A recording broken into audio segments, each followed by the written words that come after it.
2 Rois 4. Une femme d'entre les femmes des fils des prophètes cria à Élisée, en disant, « Ton serviteur mon mari est mort, et tu sais que ton serviteur craignait l'Éternel, or le créancier est venu pour prendre mes 2 enfants et en faire ses esclaves. » Élisée lui dit, « Que puis-je faire pour toi? Dis-moi, qu'as-tu à la maison? » Elle répondit, « Ta servante n'a rien du tout à la maison qu'un vase d'huile. » Et il dit, « Va demander au dehors des vases chez tous tes voisins, des vases vides, et n'en demande pas un petit nombre. Quand tu seras rentré, tu fermeras la porte sur toi et sur tes enfants, tu verseras dans tous ces vases, et tu mettras de côté ceux qui seront pleins. » Alors elle le quitta. Elle ferma la porte sur elle et sur ses enfants, il lui présentait les vases, et elle versait. Lorsque les vases furent pleins, elle dit à son fils, « Présente-moi encore un vase. » Mais il lui répondit, « Il n'y a plus de vase. » Et l'huile s'arrêta.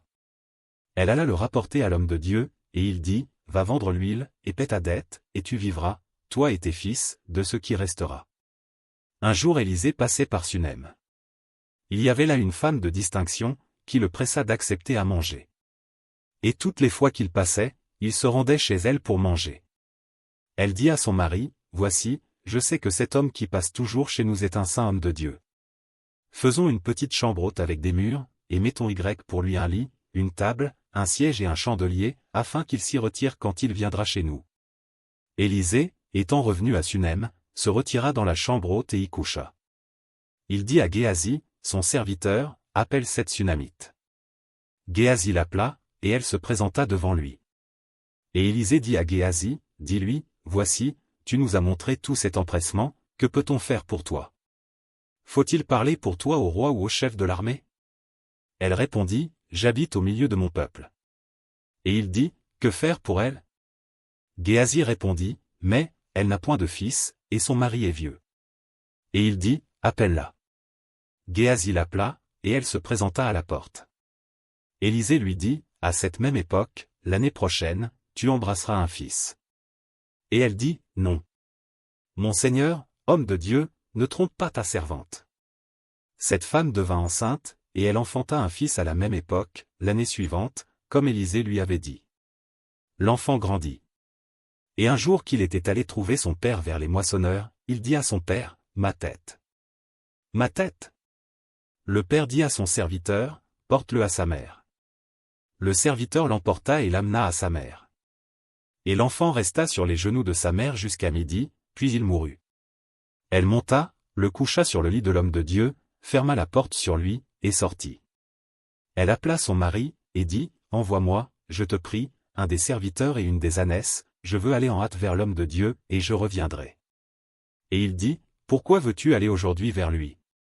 Ce n'est ni nouvelle lune ni sabbat. » Elle répondit, « Tout va bien. » Puis elle fit sceller l'ânesse, et dit à son serviteur, « Mène et pars, ne m'arrête pas en route sans que je te le dise. » Elle partit donc et se rendit vers l'homme de Dieu sur la montagne du Carmel. L'homme de Dieu, l'ayant aperçu de loin, dit à Géasi, son serviteur, « Voici cette Sunamite. Maintenant, cours donc à sa rencontre, et dis-lui, « Te portes-tu bien? Ton mari et ton enfant se portent-ils bien? » Elle répondit, « Bien. » Et dès qu'elle fut arrivée auprès de l'homme de Dieu sur la montagne, elle embrassa ses pieds. Géasi s'approcha pour la repousser. Mais l'homme de Dieu dit, « Laisse-la, car son âme est dans l'amertume, et l'Éternel me l'a cachée et ne me l'a point fait connaître. » Alors elle dit, « Ai-je demandé un fils à mon Seigneur? N'ai-je pas dit, ne me trompe pas? » Et Élisée dit à Géasi, « Saint-Hérin, prends mon bâton dans ta main, et pars. Si tu rencontres quelqu'un, ne le salue pas, et si quelqu'un te salue, ne lui réponds pas.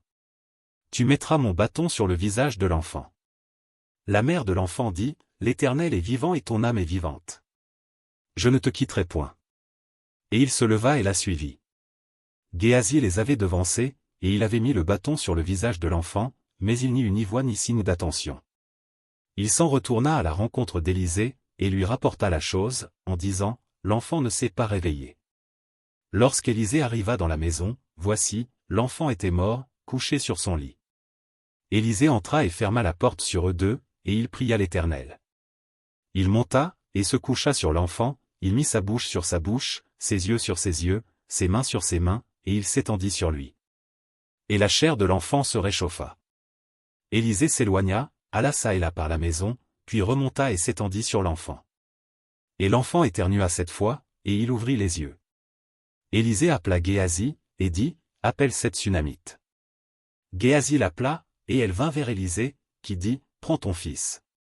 Elle alla se jeter à ses pieds, et se prosterna contre terre. Et elle prit son fils, et sortit. Élisée revint à Gilgal, et il y avait une famine dans le pays. Comme les fils des prophètes étaient assis devant lui, il dit à son serviteur, mets le grand pot, et fais cuire un potage pour les fils des prophètes. L'un d'eux sortit dans les champs pour cueillir des herbes, il trouva de la vigne sauvage et il y cueillit des coloquintes sauvages, plein son vêtement. Quand il rentra, il les coupa en morceaux dans le pot où était le potage, car on ne les connaissait pas. On servit à manger à ces hommes, mais dès qu'ils eurent mangé du potage, ils s'écrièrent, la mort est dans le pot, homme de Dieu. Et ils ne purent manger. Élisée dit, prenez de la farine. Il en jeta dans le pot, et dit, sers à ces gens, et qu'ils mangent. Et il n'y avait plus rien de mauvais dans le pot. Un homme arriva de Baal-Shalisha. Il apporta du pain des prémices à l'homme de Dieu, 20 pains d'orge, et des épis nouveaux dans son sac. Élisée dit, donne à ces gens, et qu'ils mangent. Son serviteur répondit, comment pourrais-je en donner à 100 personnes? Mais Élisée dit, donne à ces gens, et qu'ils mangent, car ainsi parle l'Éternel, on mangera, et on en aura de reste. Il mit alors les pains devant eux, et ils mangèrent et en eurent de reste, selon la parole de l'Éternel.